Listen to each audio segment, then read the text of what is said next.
Ce que je prie aujourd'hui pour vous, c'est que vous puissiez les mettre devant vos yeux dans le compte de mer et jusqu'à la Soukotte. Et de dire non, ces géants-là, ces esprits-là, ces influences-là, c'est moi qui vais les piétiner. C'est moi qui les renverse parce que ce qui est en moi est plus fort que ce qui est dans le monde. Et je vais marcher avec obéissance, avec discernement, avec vigilance, avec monter mes standards pour que justement Dieu soit glorifié, d'être vigilant, d'être engagé, de ne pas être juste un enfant de Dieu qui est average, médiocre, un enfant de Dieu en haut, high. Il y a trop de médiocrité dans le peuple de Dieu. On devrait travailler à justement notre vie spirituelle, premièrement, être par excellence.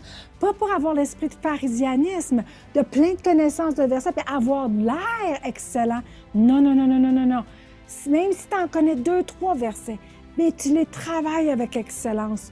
Tu travailles pour avoir le fruit. Tu travailles pour aller de gloire en gloire. Tu travailles pour être un meilleur enfant de Dieu, disciple, mari, femme, épouse, parent, femme d'affaires, homme d'affaires, peu importe ce que Dieu, dans tous les aspects de ta vie, meilleur, excellence, et qu'on puisse monter de niveau et que ces esprits ennemis des 7 nations puissent, alléluia, avoir peur de nous, être terrassés, et que c'est nous, cette année, qui prenons possession de notre terre promise. Si vous êtes d'accord, c'est alléluia. Prends possession. On ne laissera pas ces esprits-là venir décider de notre futur.